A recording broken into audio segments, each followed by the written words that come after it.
All right, welcome back, guys. We're here in another episode of Ultras XI. I think this is definitely a first time ever. We're doing things a little bit differently today. Joe kind of warned you last week. He felt a little bit of something coming on, and sure enough, he was right. He's sick for the fourth time, I think, this month. The Yeah, immune seven. system of a baby, like I mentioned before. Yeah.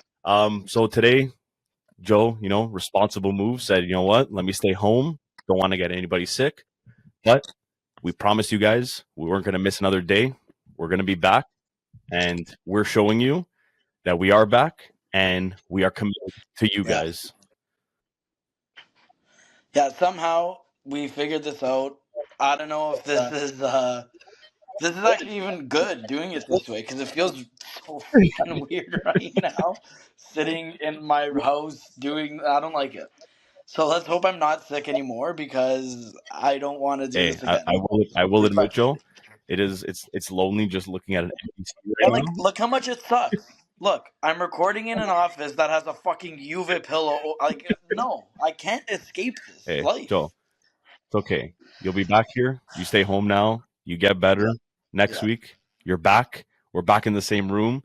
I get to rub heads with you Yeah. again, and that's all I need in my life of sin. All right, let's We'll get start right this into bad it. boy off. Let's not fucking Last week, I know bad last for me week over we here. kind of, I don't know if you want to say dragged on. Me and Joe really enjoyed it because obviously we're talking about Juve and Roma the whole time. So, I mean, we did kind of, get a little bit too much, maybe, let's just say. But that's just the passion coming out. So, this week we're gonna obviously change things up, give you guys a little break from the Juve and Roma. Not at first, because we are gonna start things off talking about Chiesa and this whole situation. Because if you told me a year ago that this is what it was gonna be like right now, I would tell you you're fucking stupid and you have no idea what you're talking about. But a year later, we're Yeah. here now. Chiesa's getting frozen out, risks being sitting in the stands for the rest of the season. So you know what? That just we got to talk about Juve again just for a little bit. I'm sorry, Joe. Sorry, Yeah, sorry, no, people listening. it's fun. I tried to talk about it last week, but you were in a bad mood because No, Sule. We and just Joe, bought him, one thing at and a you time. can't fathom losing another And I good got to look at player. Roma Twitter So and see a front three, the three mids behind the striker of Sule, Dybala, and Chiesa, and I'm just like, oh my god, like what, dude, Roma is just basically just turning into our B team, but just better now. And oh my god, how do we still somehow get like a chirp in no, this what do you whole mean? thing? It's a good. You guys we're your B Well, team. because Joel, like you sent that picture today of in the group of the horse and the like the half horse and half Oh, drawn horse. You guys aren't that fully, you know was what I mean. yeah, You guys got a great attack, but midfield and yeah. D, But what did we tackle? it's a little bit wishy washy. But anyways, the second thing we're gonna be talking about is Marseille and De Zerbi, and I think his big love for Canada, and that's just showing now because the guys he is bringing in is mostly all Canadians. he Well, that and he's just apparently building a super yeah, team somehow, like low key. No one even no wants to no talk one about it. expected it. No one really It's thought of it, crazy. but hey, it's happening, and he's doing that right now. And the last thing we're going to be talking about is La Liga, because I feel like obviously again the Prem always gets the spotlight. Serie A, La Liga, not too much on a transfer level and things that happen, but a lot has been happening in Spain, and somebody needs to talk about it. And that's why it's a topic on today's episode, because we want to go in depth about it and just have a conversation, because they're making some pretty crazy moves that, again, going under the radar, I think, for the most. Yeah. Oh, well, it's because okay, La Liga kind of did it to themselves with the whole. They didn't sign absolutely anybody until now. August. Now they've decided they're gonna pop off and say, you know what, we're signing everyone. We're fucking gonna spend 150 mil in the next Oh, 2 weeks, which is if you absurd. think But about it, they're smart, man. They're waiting till the end when people's hands are tied and they're like, okay, we want to sell this guy, but we don't have much time now, and people are going to sell them for cheaper than what they should actually be going for. So it might be a tactical move. it could be, but it's also a very shit risk you run of not getting what you want. Yeah, that's also true. But So we'll talk about that when the time comes. start things off. Yeah. Topic number one: Federico Chiesa. It hurt. It hurt. Oh, It hurt enough knowing that he was going to leave. Then it hurt even more that it could have been Napoli or Roma. And then now I'm hearing, and I know it's a swap. I know we could be getting Frattesi, but just knowing that he's going to be going to Inter, it hurts. It hurts more than any of the other transfers, I think. if you guys are able to get Frattesi for Chiesa, honestly, somehow you guys saved your own transfer Do you market. generally think so? Okay, Yeah. so that was the first thing I was going to ask you is, and I'm going to answer this too to the best that I can without crying. Who do you actually think wins this deal if it goes through? Juve. You genuinely think Juve wins this deal? Yeah. Why? How? Okay, yes, Chiesa is good, and maybe he does have one of those crazy seasons he's had in the past where, he's rejuvenated, he's crazy, he's electric, he puts the team on his back. But, A, where does he fit in Inzaghi's system? There's that. B, he's not coming off the best of Euros, best of anything, actually. You have a guy like Frattesi that's actually hungry, that has proven that when he comes off the bench, he's great. When he starts, he's great. He's younger, doesn't have any injuries either. And if you put him in a system like Thiago Motta, where he really likes to utilize his center mids, those late runs and stuff like that, a guy like Frattesi thrives. Whereas Chiesa at Inter, where's he going to fit in? They don't play with wingers. We already seen he can't play in the middle. So then what are they going to do with him? They're going to get him for the vibes because his dad played on Parma? That's Like, right. I'll agree with you then. That's my thinking of why okay, I get whatever the deal and everything, but why do they even need Chiesa? Like where does he fit in with Inzaghi? Where does he play? He was stuck in a 3-5-2 last year with Allegri, and he couldn't play on the left as a left mid, couldn't play as a right mid. Tried him as a striker. I mean, he had moments, but I'm not going to say that he was like, oh, you know what, you really saw him change into Allegri when he was saying that, oh, he can be like a Del Piero and kind of play that role behind the striker as like a center forward, second striker, but he couldn't do it consistently. You saw him drifting to the wing. He's comfortable in that role, and I just don't think with Inter exactly. that anything changes from him playing under Allegri. It's going to be the same thing. Well, like that, and that's what I mean. So, for Inter, this doesn't make sense. The only thing that makes sense about it is that it says "fuck you" to Juve, and that's the only thing I could honestly think of because Chiesa and Inter just doesn't make sense unless he's going for a change, and he's gonna put Chiesa as like a weird left wing back, right wing back type of thing. I don't know. Other than that, this doesn't make sense at all. But I feel like that, one of the issues with Chiesa, I mean, it's a known thing because people have said it about him having an attitude problem and, just having a big ego. And I feel like he goes there, Inzaghi tries doing that shit, putting him left wing back, right wing back.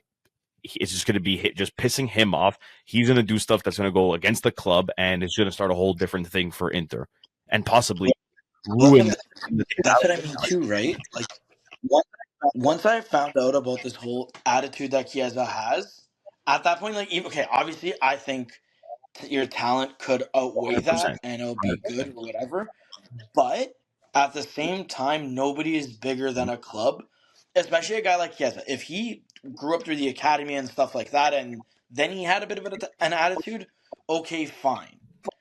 But he's not one of those bandieras that he has the right to fucking demand all this shit and be that guy. You know what I mean? Like, realistically, he's trying to get the money that he's trying to get and thinks he's worth all this thing based off of the season before the Euros leading up to it and the Euro Cup of 2020.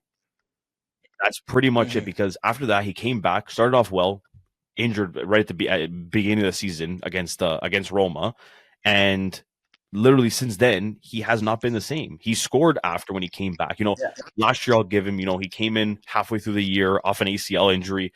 It's going to take time to kind of get that confidence back and be able to attempt the things that you used to. But we saw a full season of it last year where he was, ready, fit, no issues. And he still has that. He's still scared, and he can't take on a man like he used to. His shooting is not as consistent at, like, he'll score you a beautiful goal, and then 3 games that he's going to be missing these like chances that he would be putting away normally. So I don't see the exactly. valuation that he sees in himself. I love him. You know how much I love him. I have his fucking signed jersey here that I'm probably gonna have to sell if he does go to Inter. But like it's just I think it's sad to say, but I just think that it's going to be another situation we've seen with Dybala, who wanted all this money and ended up signing with Roma for half of what we ended up offering him, and he said no to. Rabiot, who insisted on getting paid over 8 mil. We said no, offered him 7 twice. He turned it down twice, and right now he does not have a club. So it just goes to show you, he's probably looking at it now, and I guarantee you he's going to sign with somebody by the end of the transfer window, and it'll probably be, not probably, it will be less than 7 mil. I guarantee it. No one's lining up for Rabiot. Yeah, no, and that's what I mean. Like, you guys are losing. Okay, obviously you guys got Tudor. Great signing. Yeah. I love him. Cool Miners is good. Yeah, but I just don't see the hype that around still might him. not. That's not an official, so I don't even count that because That's what I mean. Like that's not an official thing yet. So I don't know if you could pick up Frattesi before this transfer market ends, I genuinely will look at you and say that is one of, if not the best signing you guys made this transfer market. Honestly. And I know it sounds like, oh, Joe's being fucking biased because he's Italian, blah, blah, blah. No. Okay, yes, that plays a part.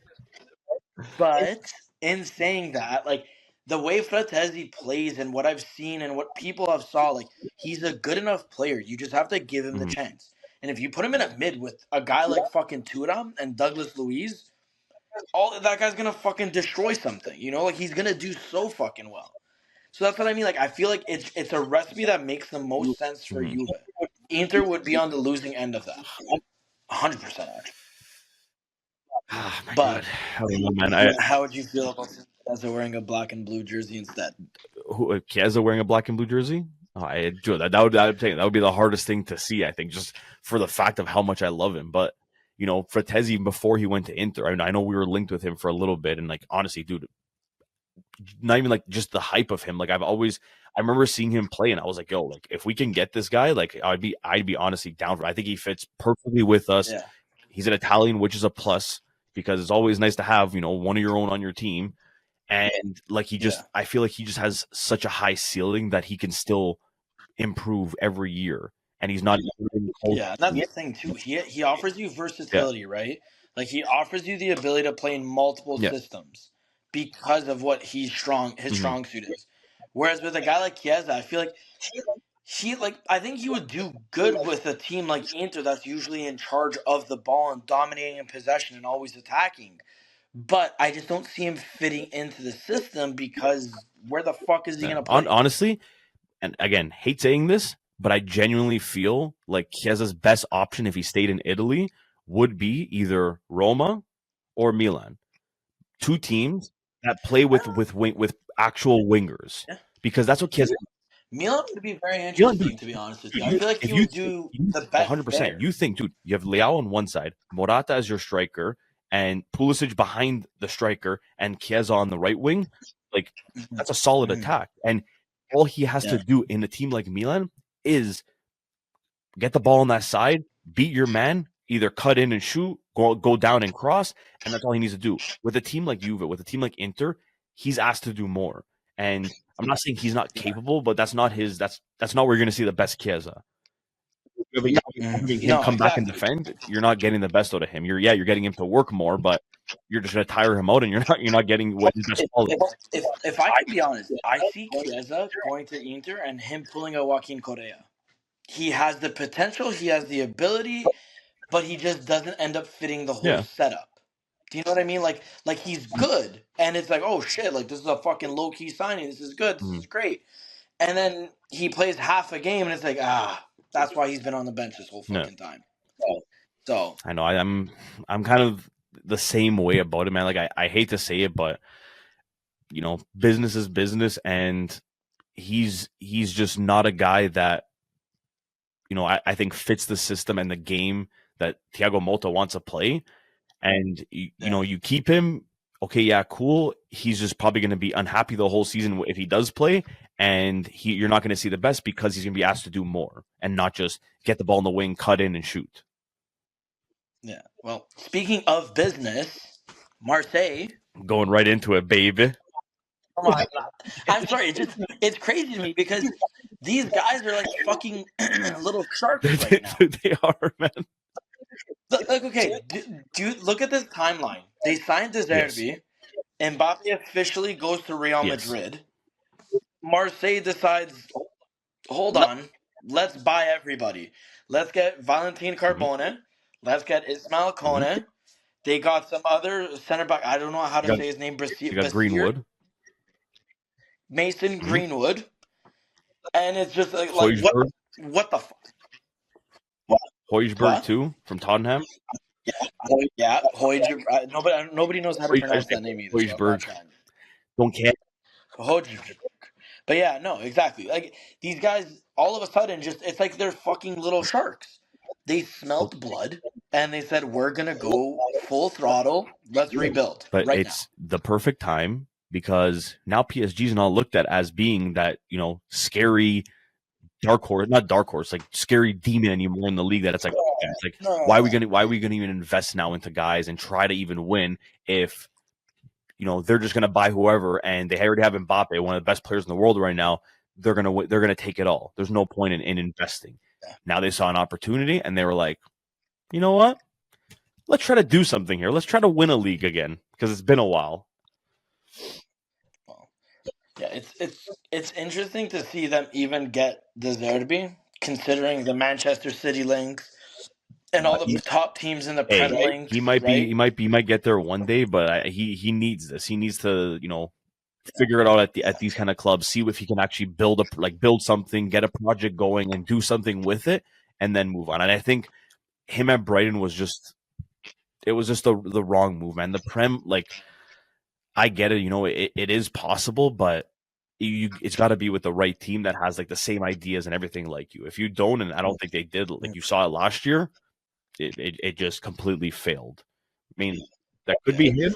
And I think that's That could be what. him, but I think it was also just the management itself and just not getting the people that he was asking for Yeah, and getting rid of all of his main guys like fucking Kukureya and what's his name, the midfielder that went to Chelsea, Caicedo. Yeah, you get rid of those. Those were two big pieces for him, at least at Brighton, and you get rid of both those guys plus more. Yeah. Well, that's the thing, right? I feel like after he made the move from Sassuolo to Mm, Shakhtar, he kind of showed like a lack of ambition, respectfully, to mm, Shakhtar. But realistically, same two or three teams are coming out of Ukraine playing in the Champions League. Like there's no league that's competitive enough. When he made the move to Brighton, I think he started developing this ambition that he saw a future and he saw a potential and he saw like the ability within mm, himself. But then the club itself started selling main guys. He started going downhill. He started seeing a problem. And he maybe even realized he might have bit off more than he could chew jumping into the Prem yeah, already. yeah. Him going to Marseille at the time he did, okay, there's that weird pressure he has because it's like, oh, who the fuck is PSG right now? They just have Barcola and what's his name, Dembele up Mm, top now. But PSG is still significantly stronger than okay. Marseille. Honestly, like if spade is spade, let's get real. Like just because you make four signings that are good signings doesn't mean you're gonna all of a sudden dethrone these 100%. guys. But they are making the right steps. They are moving properly, and honestly, they're kind of moving scary for a club that a lot of teams are going bankrupt. You know Yeah. what I mean? Like that's the crazy part to me right now. Like, how are they affording? Okay, I know they sold players off with Guendouzi and Mm, stuff like that, but they're also in a weird position within the league that multiple teams have folded because of that yeah. bankruptcy thing, broadcasting rights and stuff like that. So how is Marseille doing this right now?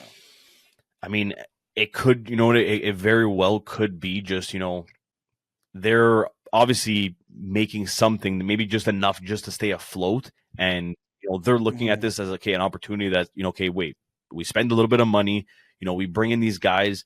we try to make a push, and hopefully we can get that money.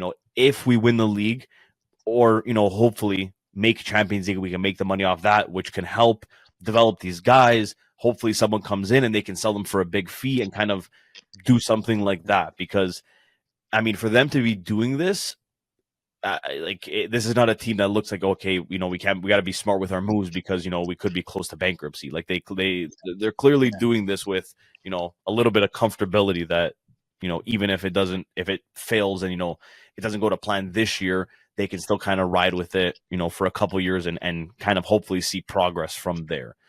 But my question to you is, them with these changes already and bringing De Zerbi in, do you genuinely think that is enough for them to finish in a UCL spot, considering they finished at 8th last year? See, that's the thing. You gotta keep in mind too. France is not like Serie A that we have 5 spots now. No, exactly. I think they may even. I think they only have 3 spots. Yeah, that's what I mean. So it's. I feel like they have to. If I'm going to be honest with you, given again the broadcasting, how much they spent, and just everything else at play, I feel like it's a do or die type of thing. I think De Zerbi's the right guy because he's very good at tinkering. Everyone's good at tinkling, I hope. He's good at tinkering. He knows how to build something. He's great with projects. This is a perfect opportunity for him. But getting that immediate success, it'll be tough. I don't know. I think they maybe finish 3rd place, but it's like a real battle for them to finish in that Champions League spot. Like it's not going to be as straightforward as maybe they want it to be. Yeah. I mean, I can see. I can. To make a push for the title, it would be very tough to even call, and it would be a very big surprise if they ended up actually doing that. I genuinely think, like, especially with a lot of the teams, I mean, not really investing and just kind of riding out, and from what I've seen in the past, they didn't look impressive. I generally, I think a top 3 is very doable for Marseille. I don't know. I can see him, man. Like you said, De Zerbi, I think is the right man for it. I know, but you're just you're always scared, and you're like, I don't know. Well, yeah, because look, everybody said De Zerbi's him, and he's the next Pep Guardiola. Well, Pep said I came out. We both that, came Joe. out. Pep said that. Pep said that. No, but other people did no too. one said that, Joe. Only Pep said that. Yeah, no one's ever said that. Oh. Well, that completely annuls what I was I'm kidding. No, after Pep said that, everyone was like, "Oh, Pep said that. That means De Zerbi is the next Pep. He's good." No, see, now I feel like you're just saying that because. No, Joe. I was just fucking with you. It started with. Regardless, I'm gonna say my point here. This guy was supposed to be the next Pep. Obviously, he still has a long career. We don't know. He could maybe turn into something crazy like that. But we said this before with De Zerbi. He does well on teams that there's no expectations. Yeah, a lot of quotes. Look at his first year with Brighton. There was no expectations. He wowed everybody, got into the Europa League. Now he's here at Marseille, and he's going to have expectations. Yeah. Especially on the back of spending as much as they have spent. That's what makes make or break coaches, Joe. That's the beauty of the game, man. And the good thing is, not to bring it up again, but me and you are both going to experience that firsthand this year, because both of our teams have very new idea, young coaches that in the past didn't really have expectations. This year, gonna have expectations with their team. The Rossi will never have expectations. Joe, I understand. Only because everybody eventually just accepts. Joe, no one's going to expect them to win the league or make. Are you guys are in Champions League or Europa League? A genuine question, honestly. I can't remember the standings from last year. Okay, whatever. You guys are in Europe. There's going to be expectations, okay? And I think with the signings you guys made, especially, and I'm not even talking about Sule or Chiesa. I'm saying you guys signed the top goal scorer in La Liga last year and beat Atletico Madrid, which was honestly very impressive. My hat goes off to you. That was honestly that I was when I saw you guys linked in Atletico, I was like, he's going to Atletico. And then all of a sudden I saw Roma ended up getting him, and they were paying money for him. I was like, holy shit, Roma has money. It was kind of a big dick. It move, was I'm not honestly, gonna and lie. you know what?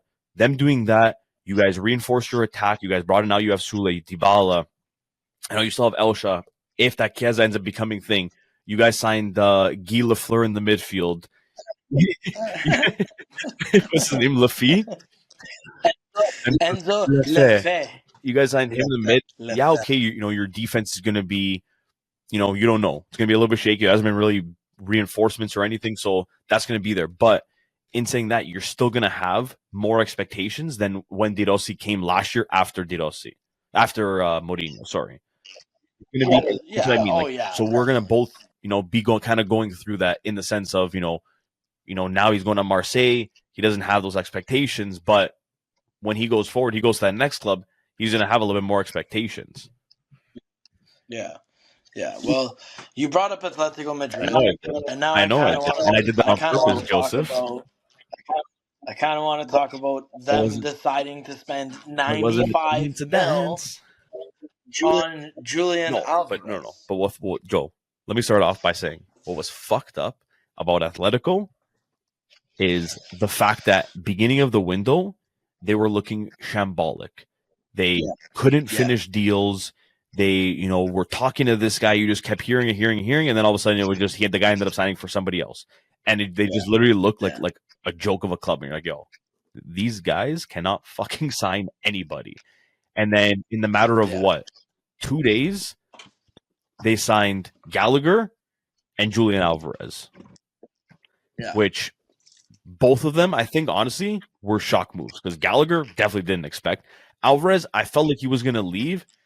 Did not expect him going to Atletico at all. Did not see that coming. So, my thing is, I don't understand why. Like, obviously, okay, let's preface this with saying Gallagher technically isn't still 100% done. Alvarez isn't 100% done, but it's basically done. Like it's one of those. Here we goes our imminence, whatever it was said already. But by the time this video goes out, like we said with Dovbik, they'll probably be signed for Atletico. And okay, what I don't understand is, I understand why they signed Sorloth. That makes sense. You lost Morata. You were shopping out your other youngster, Omarion or whatever his name is, that rapper guy.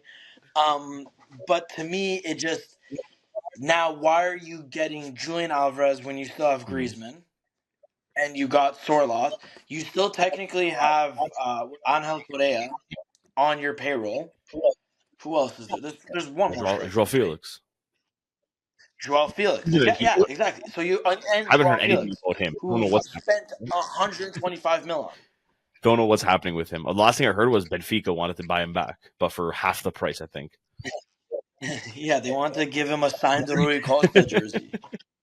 Like, and that's what I mean. Like, where does this all work out? Like, where does Julian Alvarez fit? And obviously, I think Julian Alvarez is a fantastic signing because of his overall ability. But where the fuck does he fit? I mean, Joe, I genuinely think Julian Alvarez is going to be their starting striker. He's going to be their main guy, I think. Okay, and then why'd they buy Sorloth? As a backup. As a backup. You don't spend that money for a player to be a Atletico Madrid, dude. They spent 130 million. They've loaned out Joao Cancelo for the last 3 years. You think they care about what they do? Well, that's another thing then. What happens with Joao Felix? Joao Felix, not Joao Cancelo. Joao Felix. They signed him and just keep loaning him out. Same Joao, different Cancelo. But that's what I mean. What happens to him? Okay, obviously they're probably shopping him out, trying to figure it out. But you're not going to get rid of him again. He's going to be still on your loan him out to somebody like they did with what was it, Barca last year and Chelsea the year before that. It's going to be something like that. It'll be a loan move. Because you know what's crazy? Now that we're talking about Atletico as well, Jose Maria Jimenez and Memphis Depay are free agents right now. I know. Actually, I saw somebody mention that on Twitter, I think, or X, like 2 days ago. And I was like, shit, I'm like, yo, and no one signed them? Like, dude, there's a lot of guys on, free market. Like, dude, even Rabiot was saying before, these guys here, okay, yeah, they're not world-class players, but, dude, they can definitely they can definitely ball on some top teams, and Oh, they're just sitting. buddy, I would 100%. If I'm Roma, I'm going after Jose Maria Yeah, but Jimenez. it also comes to how much is he looking for? How much is he asking for a year? Some of these guys are saying, they're worth maybe 2-3 million. They're like, yeah, I want 6 million a year, but I don't want to go to Saudi. I want to stay in Europe. And you're like, you're probably only gonna get that in Saudi because you're not that good. You're good, but you're not that good. Well, back to Atletico though. How do you think Julian Alvarez fits with this whole Griezmann, Sorloth, Like I Correa, like I said, man, Joao Felix conundrum? Julian Alvarez, he could have been a starter even over Haaland, I would say, most games with City. Obviously, just when you have a guy like Haaland, it's hard, and the team invests what they did in him, and they know what kind of player he is. He's going to be the starter. But Julian Alvarez is a phenomenal striker, and I genuinely think, especially under Simeone, he can. We're going to see a like Julian Alvarez take that next step and go to that next level, and you're going to see him become even better and a more complete striker. In my opinion, I genuinely think you're going to see him, really grow as a player on Atletico. And I think like that was honestly, I always thought about because I always thought like that he might be leaving, he wants game time, and I was trying to think of like teams like where can he go that actually makes sense and like actually fits in. And I didn't once think of Atletico, but as soon as I saw it and like saw that they were linked and they were talking, I was like, that like honestly, that actually makes sense for him. I think like that's a perfect step in his career. Why? I just think, again, nothing against the Prem, but their style, it's not very like skillful. And a player like him, I feel like he needs to be playing. And I'm not just saying Serie A because of that, but you would see him thrive in a league like Serie A, in a league like La Liga, and you will see his game develop where you actually need to be skillful. You can't just have a ball launched at you and just run up the field and get to that ball. Like you actually need to have some sort of game plan, some build-up play, be able to play with your feet, bring it up, do work up the field with your wingers, with your midfielders, and play as a team. And I think just the system that Atletico play, and I know these last couple of years, everyone fucking bags on them because all of they're defensive. They just defend. They're a defensive simulator all game, and they think when we saw Atletico Madrid go to the finals of Champions League, and you saw that peak Atletico Madrid, I would say they weren't always like that. Yeah, they defended when they had to, but you saw their counterattacking game and the way they would move the ball was incredible. And I think he's just one of those missing pieces that they didn't have there. Because Morata, he's a great guy. He's a guy that he will do his job. He's like an Inzaghi. He'll do his job. He'll do it well, but he's not going to do more. He can't give you more. You have to kind of have the guys around to help him. Alvarez, I think he's capable of it all and can do a lot more. He'll be for Atletico what Joao Felix was supposed to be for Atletico when they bought him, and that's what they thought they were getting. Well, I always just thought Julian Alvarez going to City was a very counterproductive move for his career. Yeah, because people look at it and like, oh, Man City's bigger than Atletico, and I don't know, man. He's doing the opposite of Aguero, and I genuinely think it'll work out for him and benefit him in the end. Well, this is the thing too, right? City bought Haaland at the same time as Alvarez, right? Haaland, I'm okay. Obviously, I like Alvarez more as a player because there's more depth to his game. But you're also not going to replace Haaland because Haaland as a number 9 is, if not the best one in the world right now. You know what I mean? So it's almost impossible to replace that. So him leaving to Atletico, I think, is actually unreal for his career because he will fit into Simeone's system right away, given his work ethic, given his versatility, given everything he offers, and B, I feel like he'll feel somewhat like comfortable and at home because he's going to be linking up with Angel Correa. He's going to be linking up with DePaul and of course Samuel. That's right, Samuel. Simeone, I meant to say. And then isn't that right back? What's his name? Molina. He's also there. It's very homely for him in that regard because there's a strong Argentinian contingent there already. So I feel like for him, it's just going to be seamless, and he'll. And I feel like it'll help his game and just help him improve in playing more consistently and just being able to do more things that he might have not been capable or not having being tested like that in playing in the Prem, and now you're going to see him, playing differently. I think that's probably one of the most interesting moves in La Liga. One of the other ones I'll talk about. Not really going to talk much about Madrid because like losers. They thought they were smart and they did all their deals in like friggin' April and didn't have to worry about it in the summertime. So they didn't really do anything this summer. I mean, the only really new guys they brought other than Mbappe is Endrick, which the guy has more compilations than goals. And He's a loser. who else? He Who else did they sucks. bring in? Just Mbappe, Endrick. Am I missing anybody?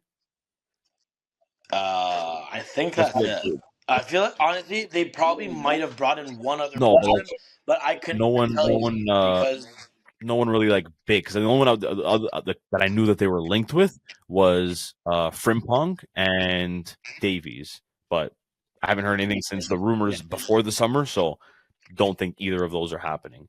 So yeah, Madrid, pretty boring. I mean, they got Mbappe. Woohoo! You guys really needed him. You already had every other guy, and now you're going to bring him in.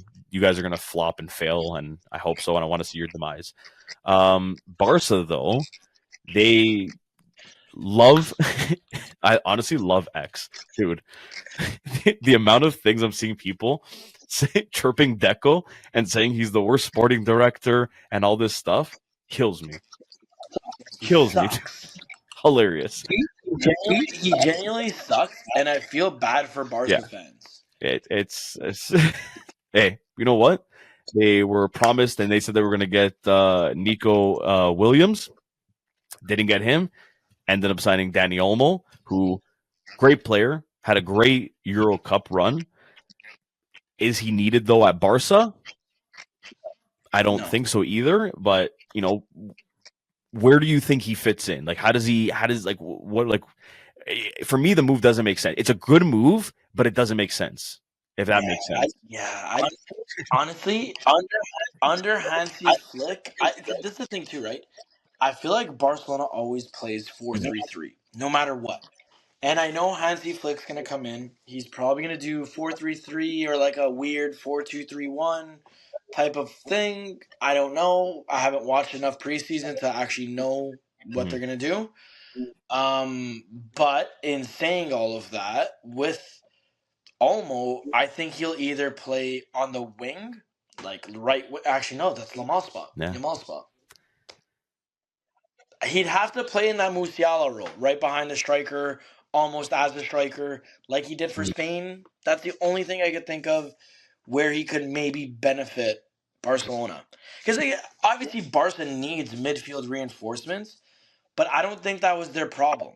I think their problem was finding another number 9 because Lewandowski's old, Vitor Roque is a fraud, and now they don't really have a real number 9.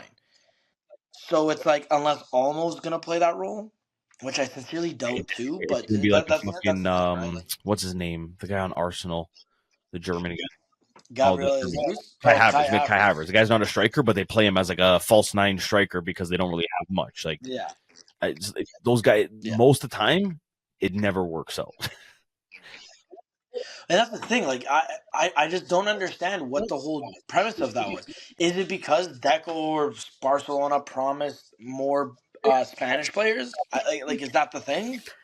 I mean, I know Barca really like they like having those almost a full team of like their own, like having a lot of Spanish guys on the team and having that connection. But for me, I just think it was like it was money they just spent because like they didn't really have other guys that were like available, other options. So they were like, you know what, let's just do something and let's bring in Danny Olmo because he had a crazy, he had a sick Euro Cup and the hype around him is pretty good. So let's just bring him in. But they have so many midfielders and like they're good midfielders, and it just I don't know. Again, for me, it doesn't make sense. Like is he a starter for them? Is he more depth rotation? Well, I think he'll start, especially just for right now at least, because I guess maybe the way he sees it is when there was a fly that tripped me out. When Pedri got injured with Spain, Danny Olmo took his spot. But then Pedri's still injured, so maybe Dani Olmo's going to take his spot in Now the mid. everybody comes back, everybody's healthy. Where do you play when you have Pedri, Gavi, Dani Olmo, what's his name, De Jong, Gundogan? I'm probably missing. Fuck, I always forget Yeah, about he's still, Gundogan. and dude, like that's a guy that, like, you're not, maybe not his prime year, but these are his prime years. He's been phenomenal these last 2 seasons with Barca Yeah. and with City. Yeah. So he's not a guy that you're going to bench because yeah, he's good for depth now. He's a little bit older. He's going to be a guy he's almost guaranteed in that starting spot, especially with Hansi Flick. So I don't with a healthy team. For me, at least, I might be maybe not looking at it correctly, or just maybe he's more versatile than we know, and he can play as like a left winger. I don't see where this move makes sense, other than just kind of, hey, let's try to make the fans happy somewhat. We couldn't get Nico. Let's bring this guy in, and hopefully that will kind of shut them up for a little bit until maybe next year we try again for Nico. That's all I really think it was. I feel like okay, even with Atletico and Barca, they bought these guys, and they're great signings. Again, Julian Alvarez, fantastic signing. Dani Olmo, great player, great signing. But they're not addressing their actual problems. And if I'm Atletico and I'm dropping 95 mil on Julian Alvarez, then I also spent 30 mil on another striker. Then I'm spending 45 mil on a midfielder. Okay, Gallagher makes a lot of sense because of like Simeone, the way he plays, and just everything about it. It just makes sense. But you're losing Jimenez on defense. Who the hell does fucking Atletico Madrid have?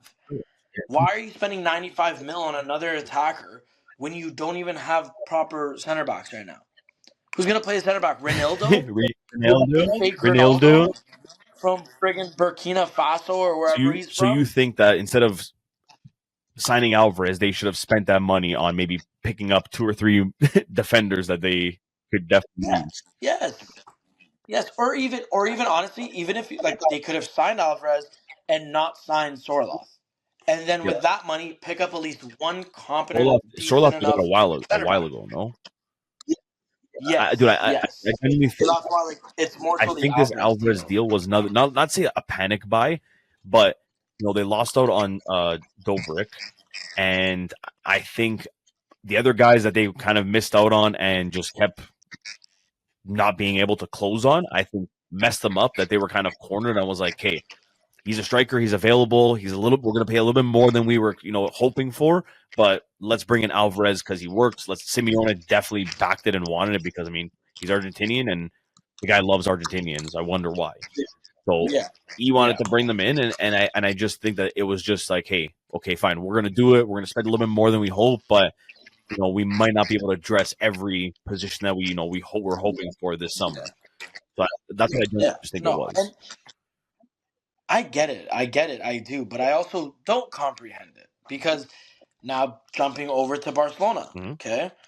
They have a pretty good fucking midfield. I feel pretty solid mid with good depth, especially when they're all fit. Now I understand they're going through a bit of a crisis with Pedri injured. I think Gavi's just coming back. Gundogan's climbing up there in age. De Jong is there. Whatever. They also still have Fermin Lopez, still young. They also their whole preseason they've been playing youngsters, and these youngsters look fucking amazing, which is giving me anxiety because I don't know how the hell they Pull it keep off, on man. producing these really good players, and like they keep on buying players. Then, in my opinion, their defense is another weak spot. They're playing Jules Koundé there. He's right back. He should be playing center back, in my opinion, but whatever. Let's just say he stays on right back. Then you have Ronald Araujo. Then who's your other center back? You're going with probably Pau Kubarsi. Good, but he's also still a teenager. Do you want to play 40 plus games with him as your starting center back? I said that's. Then they also have Christensen. Christensen sucks. I don't know how he's on that team. He's one of those guys you're looking at. How he got to Barca is beyond me. It was like then on left back, and Balde. Christensen's like, what was that? Choupo-Moting. He ended up on all the big teams. No one knew how. Yeah, somehow he's always there on the best at team. 30 years old, ended up going to Bayern, PSG, and you're like, how? How's this happening? His agent is the greatest salesman of all fucking Listen, time. guys, he may not be a That is coming out to superstar, history. but he works hard and can help the team out. No, like, you know what? And We'll take him. he has a fun name to Does say. people will get his jersey just because it's pretty fun to say, man? Who wouldn't want to say Chupamoting? Chupamoting! But All types of ways, and it's fun. And it's funny, it's fun, it's just easy to say. Who wouldn't love that? but still, Yes, Christensen Joe. sucks. Barca's defense for me, they have some very good players. Don't get me like Araujo. I honestly, I think One of the he's best. a One of the fucking best in the world. solid rock in that defense. Even Kunde, him, started going to kind of that right back role last year, still playing that with France. He's looking solid in that role. That addresses two positions. But like you said, other than that, for me, they're missing still a couple pieces back there and some depth. And at the end of the day, with the competitions that they're in, that's where you're going to see that might come into effect to Barca and really show their weakness. Well, with Joao Cancelo going back on That's not for sure, though. loan. Well, because that's what I was gonna say, right? All they have then on left back is Alejandro Yeah, Balde. Great fucking player, but back up to him then there's no there's no one one there. there. And then on right back again. Ideally, I would say if Joao Cancelo's there, you go Joao Cancelo right back, Balde left back, Kunde and Oh, Araujo as your easy. two center backs. Cool, that's a fucking amazing back line. But that's not going to No, be the reality I genuinely don't think so. because they decided they wanted to sign Danny Olmo instead. Danny Shlomo. Now, with Barca and Atletico, with these signings that they've made, do you think that they're going to be able to compete against Real Madrid in La Liga? Oh yeah, 10 out You of think? 10. You think, like, you think 10 I'm not times like out of not 10. saying just compete. Like, you'll think they'll be able to put up a fight till the end for the Yeah. title. I don't think Real Madrid wins it this year, to be honest with you. I think Jude was a big factor in their success last year. I'll obviously give him his flowers, even though I hate him. But I don't think you're gonna get that same Jude Mhm. this year. I think he's A, figured out, and B, he's now gonna turn into a little bit of a Mhm. punk ass. You already saw that he ignored Ancelotti's call, and Vinicius Jr. had to call him, and then he said, like, Ancelotti came out and said he was Yeah, mad at him. So there's already that. So you already know he's gonna be yeah. teetering. Endrick, I don't think is No, anything special. he's just overhyped. I hope the best for his career. I really do because I'm a big advocate Yeah, of but wonder it's kids. the fact of how hyped he's But getting so early on, man. it's the hype that he's compared to the Yeah, next Pele that drives me yeah. absolutely bonkers. Like he just has the look. That's all it is right now. Just let him fucking play the game, and then you Yeah, can let maybe him give him prove something. himself and back up all this talk to him, and then you can start talking about him and actually say, hey, you know what, Yeah. this guy might actually be the real deal, and not just make compilations of him spitting water at himself and then running on the field with his hair Yeah. bob on. Like, it, I do think Mbappe is going to be pretty crazy, though. but I think Mbappe is going to be too crazy, and the demise of that team. That's what I genuinely think. Yeah. Because first, okay, right, already we're number one. The first eagle that's going to blow is Bellingham because he wants to be the center of attention. He loves all that everybody was loving him last year, and oh, Belling goal, and oh, he's a god, and this and that. He's the next Zidane. He's like Zidane. Once Mbappe comes and Big Dixon and shows that he can do it by himself, like he was doing it on PSG, pretty much by other than with Neymar, obviously top fucking player. But a lot of the times Neymar was injured or wasn't playing. Mbappe was winning a lot of those games by himself. And with Real Madrid having not even just Vinny and Bellingham and Rodrigo, Modric, fucking Valverde, too many feeding him, that guy's gonna be fucking eating goals, I think. And I think the two Yeah. of them Yeah. where it's gonna start the issues is Vinny and Bellingham. Because those are both guys that got egos and they want to be the center of attention. And I don't think with Mbappe there, Yeah. that's not going to happen anymore. It's going to take up a lot from Vinny and Bellingham. Well, see, I genuinely think within the league itself, you're gonna see Real Madrid almost have like an identity Mm-hmm. crisis in a sense. But I, for some reason, have this gut instinct that Real Madrid ends up winning the Champions League again. The way I think it's going to go, I think they're going to start off strong.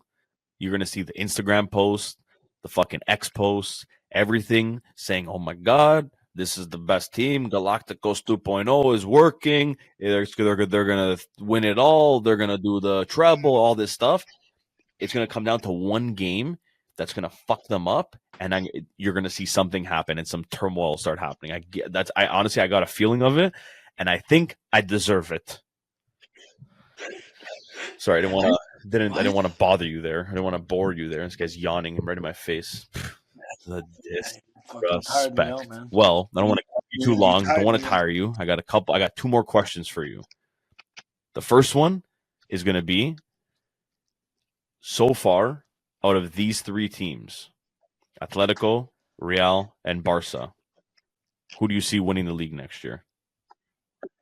Barcelona. Really? You're going to call it Barca win? Barcelona's going to win it. You're going to call it Barca win? Like, they're not, I love Ancelotti and always want to see him do well because he's my guy. But I think Hansi Flick is going to get some sort of demon out of these guys. And it's going to be the perfect mix of that beautiful tiki-taka Spanish-style soccer we know of mixed with that ruthless German soccer. Okay. You know? But that's what I'm afraid of, because you saw it in the preseason. Like, if you see the way Hansi Flick is like yelling at these guys and snapping, it's like, yo, it's preseason. Relax a little bit, you know? But he's really like full tilt, balls to the wall, fucking throwing it all. That's the way you got to be, man. Especially and these young coaches get it. You got to be tough on these guys. Yeah, I think definitely I'd put a bet on it for myself, actually. Hey, you know what? I might join you. Maybe me and you will put something together on Bet365. Real Madrid finishes in third. No, second. Oh my God, second. Third, dude. Holy. No, they don't fall down the ladder. They just lose out and they come in second.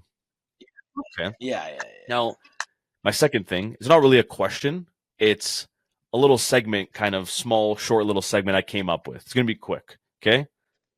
It's called Spitfire Questions. Spitfire Rankings. So what I'm going to say, I'm going to name a team. You're going to tell me what you rank their transfer market this window. Okay? We're not going to get into it. You know, if I say, you know, Real Madrid and you say 2, I'm not going to question you. I just want to know your opinion on what you think. Wait, like 2 out of 10? All the rankings will be out of 10. So that's what you're basing off. And I'm totally accepted. I you know what? I would prefer, I want a detailed ranking. I don't want a 2. I want a 2.7. Okay? I want this to be as real as possible. So I'm not going to stick to leagues. I'm going to go kind of all across here. I'm going to say the team name, and you tell me what you think that their market was this transfer window. Okay? Okay. So we'll start things off. Okay. We'll start off with the team that we were just talking shit about, Real Madrid. 7.3 out of 10. Okay. Next, we will go with West Ham.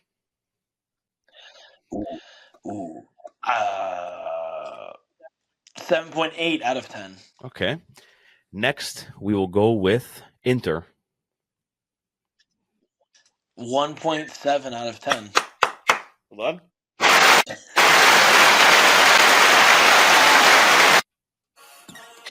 I forgot we had all those presets. Me too. I forgot we had them here. Beautiful. Okay. Love that ranking. Next, Napoli.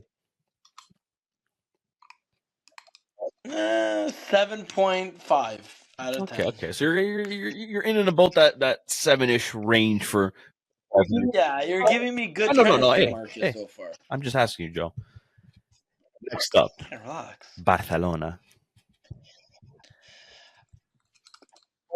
4.8 out of 10. I think Daniel Olmo's great. I don't think I'd be too far from you. Okay, we'll stick in the leagues. We talked about them. Atletico Madrid.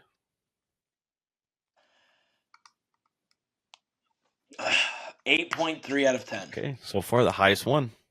Okay, let's see if we can beat it. Next, we will go with, just because they didn't really bring anybody big. I feel like they just made a bunch of signings. Chelsea. Chelsea, fuck. I don't even know with them because I feel like once a week they're signing somebody, and it's like, why? You have everyone you ever Hey wanted. man, they like I will literally give them a 5.55 right in the middle.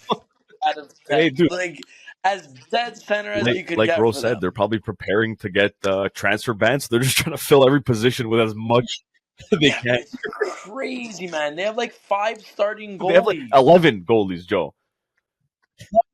No, I know, but I'm saying, like, when I went through the list, I'm like, okay, like, Kepa, Oh, that's a okay, potential yeah. starter. Pavlovic, potential starter. Actual start, yeah. Sanchez, potential starter. Yeah, no, it's Like, absolutely ridiculous. fuck. Okay, next we will go to, because we spoke about them today, Marseille. I respect what they're doing. I think Kone was a great signing. I think, okay, I know he's a whatever. Greenwood is a raper or whatever. I think that was Oh, still a good signing. okay. What's the ranking? I don't want in depth here. I want absolutes. 6.7. Okay, thought they were going to be a little bit higher, but I respect it. Now, what about Nah, because I don't respect this their rival, PSG? I fucking love João Neves. So instantly 8.7 out of Really? 10. Yeah, I love João Neves. I know we're not going to talk about it. I love that move, but I just thought they would, especially with Mbappe being gone and how much money they're saving, I thought they would have been doing a lot more in their transfer window. Oh no, well that's the thing, right? I expect PSG to buy a lot, but I think for once their transfer policies are now making sense. They're getting positions they need filled. They actually are spending proper money on proper Yeah. players, not overspending like they fucking have been doing. Okay. So I respect them and I love João Okay. Neves. The next team will be AC Milan.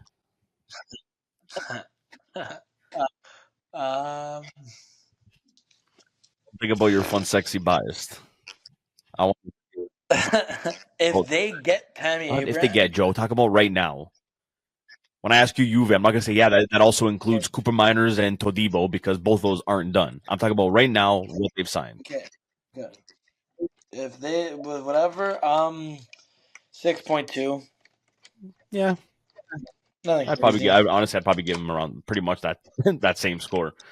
Yeah, nothing crazy. The next team we'll talk about is, I know they haven't done too much, but they've gotten a couple new names and a new coach. Liverpool. Liverpool, I hate Arne Slot with everything in me, so I would give him a 2.7 out of 10. 2.7 out of 10. Okay, I like it. Yeah. Now, their rivals, United. I hope the best for United this year. I really do. What do you rank them, Joe? I don't even know who they signed. They signed Xerxes. They're trying to sign Delict. Trying to bring the whole Netherlands national team to United. So they're linked FC, but they signed Xerxes. And they kept I'll give Anthony. them a 3.8 out of 10. I was about to give them a 5, but then he said they kept Anthony. Holy fuck. Yeah. Dude, he's all over my Twitter right now, and he is so bad at life itself. Like, holy shit. He does suck. Oh my goodness. Okay. But next one, finish off in Serie A. First, Fiorentina. I like their signings. I'm going to give them a solid 7.2. Okay. I can agree with that. Now, I'll give you my team first, Juventus. What do you think? Signings, I'll give you guys a 7.7, but signing the coach you guys did, you're instantly dropping down to a 5.8. Shut up, man. Holy, this guy just hates Thiago Motta, man. It's actually insane. The hatred. He's overrated. He's What else is overrated. overrated? If you want to talk about overrated, Joe. No, Dorowski's just a That's fat all he pig has. in a Joe, great he way. just has passion from the city that he's from. That's it. Yeah, that's all I care You about guys, is passion. go out and just kick the ball. Come on, for me, or else I'm gonna bust your fucking heads Yeah. off. That's his game plan. He puts a fire in my loins, Okay, baby. we're not doing this right now. I'll fight you next week when you're here. Roma now. Roma extend the Rossi, so that automatically makes it a 10. The fact though that we haven't sold Karsdorp brings you down to a 6. No, Marash Kumbola Kumbola. and Zalowiski, so that's 5. No, Zalowiski, I Cristante don't is a mind. starting I don't mind. midfielder, so 4. No, I would give us a solid 6.8 because we did actually sign proper attackers, but just didn't really some are like actually exceedingly good, so that's why it's like over 5. Didn't address the areas that they should have addressed, and got really horny for their attackers. So, but we have Marash Kumbola, which also sucks. He's like the Iturbe of defense for you guys, honestly. He looks like the guy that he scratches his ass and then he smells his fingers. Like Tatarusanu. And like he looks at people while he does it. He goes like, he's like the German coach. You know? Yeah. They can mix the German coach and Tatarusanu. Oh, and Torres. Holy dude. He reeks. Yeah, no, That guy's he's got a bad mixture of people. The last team, Como had the best. Literally about to ask you. The last team I was going to ask you was Como. 9. Just a solid 9.1. What? Because they got Varane, World Cup crazy. winner. They got Pepe Reina. Because he's flexes. Paulo Lopez. Alberto Pretty Moreno. sure they signed like 3 Moreno, other guys. right? The left back. Yeah. Moreno. Belotti. They have the cock, baby. They got something cooking, man. And we have, of course. All kidding aside, their transfer market's probably like 5.7. But we'll say 10. I think 5 points, like actually 5.7. Yeah. I think at least like a 6.7. I think 5.7, and that's really being generous. We'll agree. 10 for the vibes. Oh yeah. 9.1 for straight vibes. Cock, French. 9.1, but then 9.4 because they have Fabregas as well, who might come on as a player. Yeah, who might come on as a player one day. He's a player, coach, owner, and something else. That's pretty impressive. Man. That's why. But I think that is it for today's episode. I think me and Joe had enough of this virtual thing. I feel like I'm back in the beginning of COVID, and Joe found his mic now. Well, where did that come from? Where was he hiding that the whole time? Check. Anyways, guys, I want to thank you guys for listening. Thank you for watching. If you haven't already, don't forget to follow us on TikTok, Twitter, and Instagram at UltrasXI. Don't forget to check out our YouTube channel and subscribe to that. This video will be up there on Wednesday, which is tomorrow. Long weekend kind of fucked me up because now today's Tuesday and not Monday, and we missed the day of the week. So my head's kind of all everywhere. So tomorrow, the episode will be up on YouTube as well as all streaming platforms. And until then, we will both see you in the same room, in the same desk. Next week, I'll finally have my partner back and I can rub his head when we start the episode. Promise you that. And then, we'll see you guys next week. We'll hear you next week. Ciao, ciao. See you later.